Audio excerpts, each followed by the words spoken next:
Naranasan mo na bang sumakay sa sasakyan tapos biglang namatay yung GPS mo? Oo, nakakapanik yon. Lalo na kung hindi mo kabisado yung daan. Mismo, yung tipong nakatitig ka sa asul na linya tapos biglang nawala. Black screen. Wala kang mapa, walang karatila. E paano kung mangyari yan sa gitna ng isang madilim at maalong karagatan? Grabe, mas nakakatakot yon. Literal na in the dark ka. Kaya nga eh. At iyan mismo ang sasalubungin sa atin sa malalimang talakayan natin ngayon.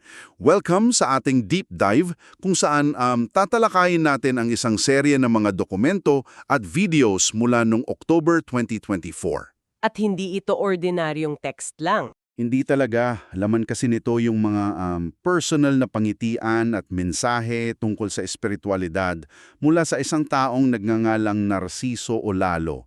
Isang taong nag-claim na inutusan daw siya ni Jesus Christ na ibunyag kung bakit yung lahat ng mapanginoong ibinigay sa atin ng mga relihiyon ay mali pala.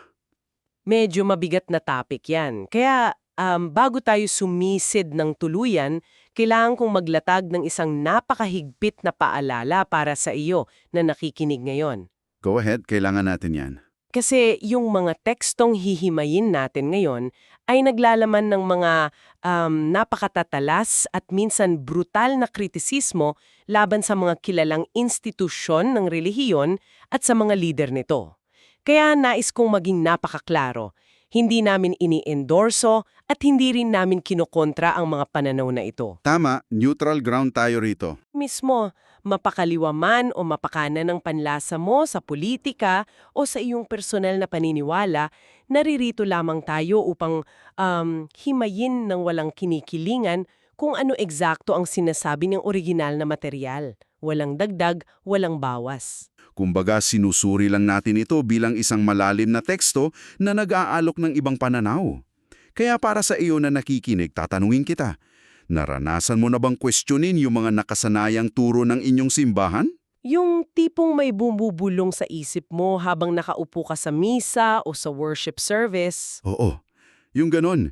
Yung napapaisip ka kung tama ba talaga yung ritual na ginagawa mo o kung may mas malalim pa bang kahulugan ng lahat ng ito na hindi nasasagot ng simpleng pagsunod lang.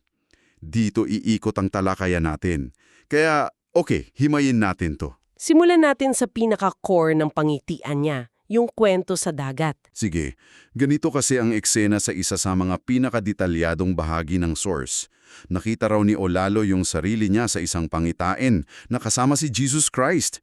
Nakasakay sila sa isang napakaliit na bangka de motor sa gitna ng dagat. Maliit na bangka in the middle of a storm? Oo, tapos napakalalaki ng alon. So sa sobrang takot ni Olalo na malunod, naisipan niyang kumuha ng kahoy. Tinutukoy pa nga niya sa text na isa itong 1 by 1 na kahoy na may 3 metrong haba. Ang specific nung sukat 1 by 1, 3 meters. Kaya nga gagamitin daw niyang harang o siding ng bangka. Gusto niyang protektahan yung sarili niya. Pero si Jesus na nagmamaneho, kalmadong-kalmado lang. Parang analogy ito ng isang maliit na startup company na bumabangga sa malalaking korporasyon. Sa tingin mo, maliit at walang laban, pero may lihim pala silang yaman. Ang nakakamangha rito ay yung kung paano nag-react si Jesus dun sa takot niya. Oo. Yung sa makina, nang mabasa ko yun, napapunot noo talaga ako. Kasi sabi ni Jesus sa kanya, tatanggalin ko ang makina. Teka lang, di ba nasa gitna kayo ng malalaking alon tapos tatanggalin mo yung makina ng bangka? Sounds counterintuitive, parang suicide yon sa gitna ng bagyo. Mismo, parang sailor na imbes na paandarin yung sirang motor, pinatay na lang para itaas ang layag. Bakit kaya niya tinanggal yung makina? Kasi sa paliwanag mismo ni Ulalo, ang makina ay sumisimbolo sa power of mind o yung sariling talino at lohika ng tao. Gusto ng Diyos na alisin yung pag-asa natin sa sarili nating talino at sa halip umasa sa power ng Diyos. So yung pag-alis ng makina, yun yung pagsuko ng kontrol. Exactly. Kasi yung under the surface, literal man o figurative, may malaking sikreto yung maliit na bangkang yun. Nung sumilip si Ulalo sa ilalim ng bangka, nakita niya na kasinlaki pala ito ng isang malaking barko. Oo, yun nabanggit sa source na buntis daw yung ilalim. Buntis, yun ang term na ginamit, buntis. Sa dami ng laman na sumisimbolo sa bigat at lalim ng mga turo ni Ulalo kahit wala siyang titulo. Walang degree in theology, hindi pastor, walang formal na pinag-aralan. Tama. Pero may isa pang detalye dyan na gusto kong i-highlight. Yung tambutso o yung muffler ng makina. Ay, oo. Yung tambutso na inilarawan na parang bibig na nagbubuka-buka at nagsasalita. Ang weird nung image na yun. Weird, pero deep. Kasi naglalabas daw ito ng dalawang bagay, usok at tubig.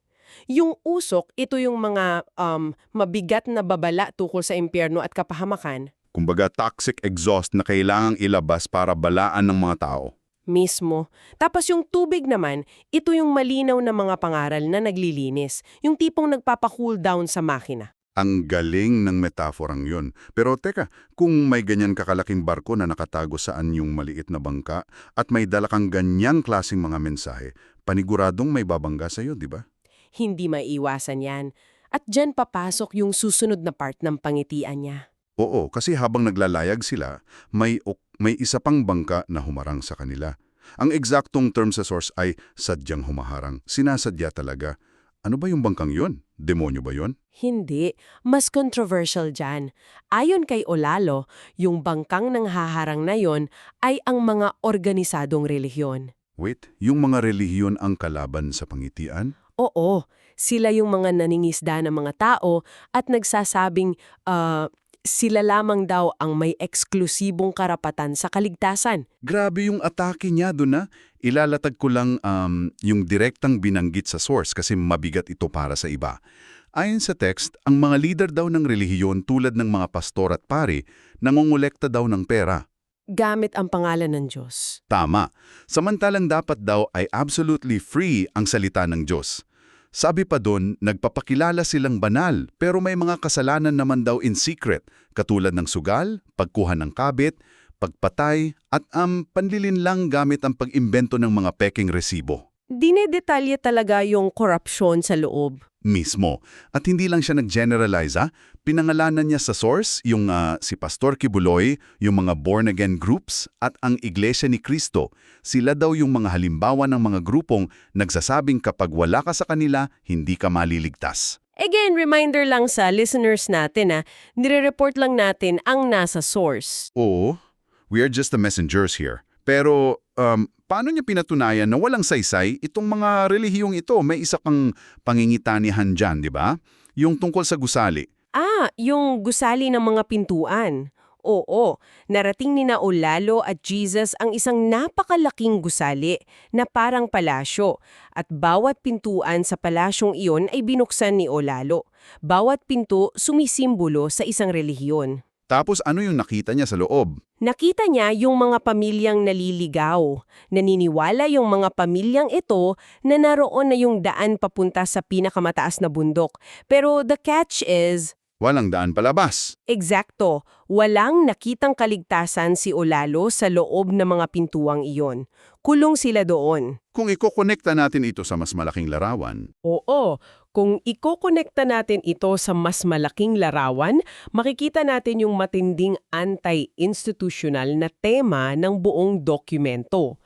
Ayon kay Olalo, ang Diyos ay hindi kailanman uutos sa mga taong makasalanan at naniningil ng pera kapalit ng kanyang salita. so bakit si Ulalo yung inuutusan? Anong meron sa kanya? Kasi daw, ligtas na siya mula pa pagkabata dahil sa kanyang tamang paniniwala.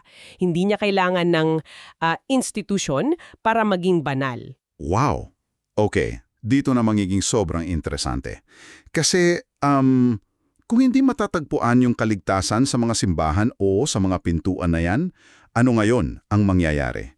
May matinding babala si Ulalo dito yung tsunami. Yung propesya tungkol sa pagkagunawa, yes. Nakita raw niya sa pangitin yung malalaking alon, tapos sabay-sabay daw nasasabog yung mga bulkan sa ilalim ng dagat at sa lupa at magdudulot ito ng malaking tsunami na tatabon sa buong lupa.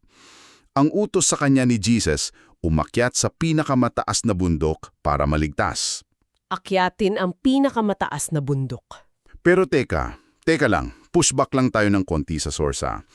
Kung tataas ng husto ang tubig dahil sa sabay-sabay na pagsabog ng mga bulkan at global tsunami, kahit anong taas ng bundok, lulubog at lulubog ka pa rin, tama? Literal speaking, oo. 'Di ba? Paano ka maliligtas kung sakop na ng tubig ang lahat ng lupa? Hindi hindi ito literal na bundok? Spot on. Hindi nga ito literal. Huwag nating basahin ng literal yung text. Ang pag-akyat sa bundok ay metafora. Ito ay ang pag-abot sa tunay na paniniwala o spiritual awareness. So state of mind siya, hindi geographical location. Tama. At para mas maintindihan natin kung gaano kahirap umakyat sa bundok na yan, tingnan natin yung nangyari sa palasyo. May nakasama sila na isang babae, 'di ba? Ay, oo. Yung babae sa sofa. Sige, kwento mo yan. Yung babae na iyon ay sumisimbolo daw sa mga madre o sa mga taong nagpapakabanal sa loob ng institusyon. Nung hindi nila mahanap yung daan palabas paakyat ng bundok, alam mo kung anong ginawa niya? Humiga na lang? Oo, pinili niyong magpaiwan at humiga na lang sa isang sopa. Kasi naniniwala siya na nandoon na yung kaligtasan niya. Sa loob ng palasyo, komportable na siya eh. Ang bigat nun. Comfort over truth. Tapos, may sinabi si Jesus doon na tumatak sa akin. Sabi niya sa pangitin, kung magkahiwalay tayo, ibig sabihin ayaw ng Diyos na masama ka sa mailigtas. Isang sampal sa mga umaasa lang sa group salvation. Patunay yan na kanya-kanya ang paghahanap ng kaligtasan. Hindi pwedeng umangkas ka lang sa relihiyon mo tapos expected mong ligtas ka na. Kaya pala, kung yung simbahan ay hindi ka makapagliligtas at yung bundok ay hindi literal na aakyatin, ano na ngayon ang eksaktong formula ng kaligtasan base dito sa source natin? Dito natin hihimayin yung pangunahing pilosopiya ni Olalo. Para sa kanya, ang kaligtasan ay wala sa doktrinang tinuturo sa'yo. Kundi nasa kung paano ka nabubuhay. Mismo, pamumuhay, hindi ritual. Kinokontra niya yung ideya ng transactional faith o yung paniniwalang may kapalit. Gusto kong elaborate yan kasi ang ganda ng mga practical na halimbawa niya sa source.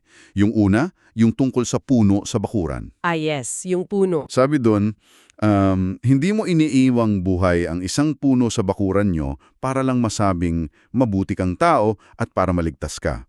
Iniiwan mo at inaalagaan ang punong iyon dahil ginawa iyon ng Diyos para mapakinabangan ng tao. Hindi para makascore ka ng ligtas point sa langit. Exactly. Tapos yung pangalawang example, mas practical. Yung tungkol sa plastic sa ilog. Sabi niya, hindi ka iiwas sa pagtatapon ng plastic sa ilog dahil natatakot kang magkasala. Kasi transactional yun eh. Takot ka lang mapunta sa impyerno. So, anong dapat na motivation mo? Iiwas ka daw dapat dahil alam mong nilikha ang ilog para mahuli ng isda, para lutangan ng mga bangka, at para sa susunod na henerasyon, out of respect for the creation, not fear of punishment. Nagdadala ito ng isang mahalagang tanong. Ano yon? Paano naman yung mga taong namatay na daan-daang taon bago pa man sumikat yung mga makabagong relihiyon ngayon? Oo nga, no? Kung exclusive sa isang modern church ang salvation, edi sa impyerno lahat ng ninuno natin. Kaya nga, tahasan nitong sinasalungat yung aral ng maraming relihiyon na ngayon lang may kaligtasan. Para kay Olalo, walang kahapon o ngayon, kahit hindi nakilala ng mga tao sa nakaraan itong mga makabagong simbahan. Basta gumawa sila ng mabuti. Oo, kung gumawa sila ng mabuti ng hindi naghintay ng kapalit at nanganga sa kapwa at kalikasan, sila ay maliligtas. Kasi ang Diyos ay makatarungan.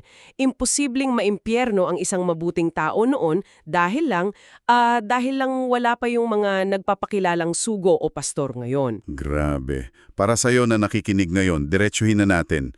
Napakabigat nito para sa'yo.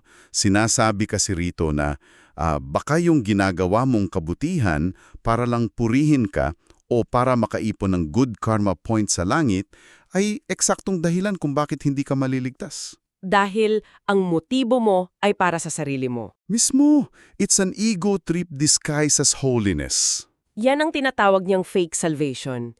yung umaasa sa transaksyon. Kaya, ano bang ibig sabihin nito? Kung ibubuod natin itong buong deep dive natin, naglantad ang mga dokumentong ito ng isang matapang na pananaw, na yung tunay na bangkang magliligtas sa atin ay hindi ang mga magagarbong institusyon o mga palasyo na may maraming pinto, kundi yung lalim ng ating walang kapalit na kabutihan araw-araw. At kailangan nating matutong lumangoy ng mag-isa. Hindi pwedeng nakahiga lang sa sofa. Tama, hindi ka pwedeng spoon feed lang ng kaligtasan. Kaya bago tayo manghiwalay, gusto kong iwanan ng lahat ng nakikinig ng isang mapanghamong kaisipan na pwede niyong pag-isipan mamaya. Isipin mo ito. Kung bukas, pagkagising mo, lahat ng simbahan, lahat ng relihiyon, lahat ng pastor at pari sa buong mundo ay, boom, biglang naglaho. Burado lahat? Burado lahat. Mag-iiba ba ang kahulugan ng salitang kabutihan para sa iyo? O mas magiging totoo ka ba sa kung ano talaga ang tama dahil wala nang nakatingin para bigyan ka ng premyo? Magandang tanong yan. Maraming salamat sa pagsama sa amin sa napakalalim na talakayang ito. Hanggang sa susunod na pag-dive natin sa mga ideya. Hanggang sa muli,